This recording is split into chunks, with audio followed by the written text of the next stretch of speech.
In security matters, facial recognition technology in the fight against terrorism. This week, ISIS claimed responsibility for a series of deadly bombings in Belgium that killed 34 people, including 3 suicide bombers.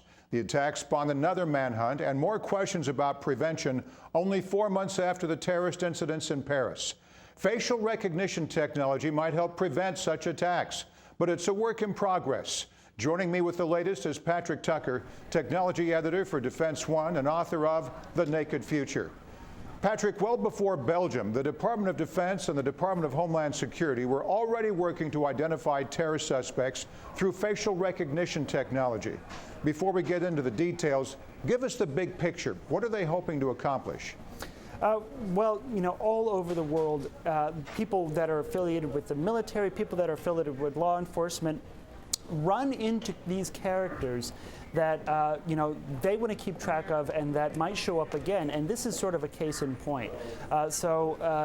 We know that the 2 brothers that were shown on CCTV cameras moving into the Brussels airport, they had actually had a run-in with law enforcement before, so there was a visual record of them. The Defense Department, really beginning with the war in Afghanistan, began taking iris scans and taking pictures of people that they encountered on the battlefield so that they would know later on exactly who that person was when they encountered them in a different setting.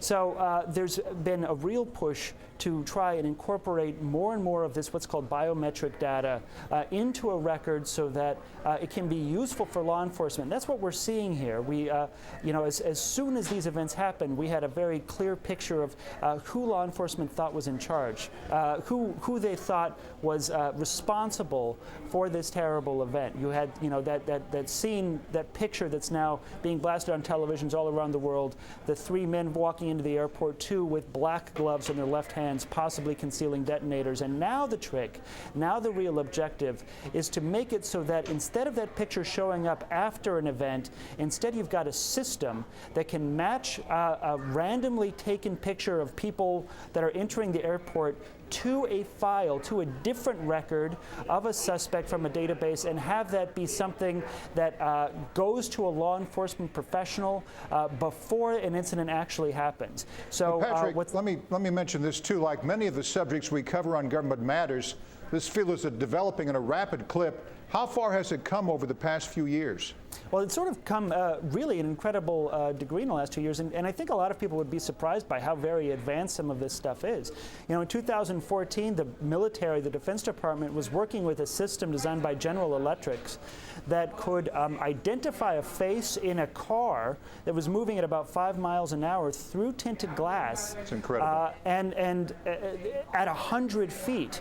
And now, I talked to somebody at DHS yesterday about this incident and asking what's sort of possible, what's cutting edge today, and they can do an iris recognition using video technology at about 30 feet. Now, iris recognition is really good. It's not perfect, it is thwartable, but it's a lot better than trying to pick a person to pick a face out of a lineup. It's just about as close to like real biometric matching as DNA can get, and that's just in the span of 2 years. But here's the thing, if you don't have a record of that iris, of that face in a database already that's easily recallable, then you have nothing to match against. Then no match can be made, and that's how the subject slips through the cracks until it's too late.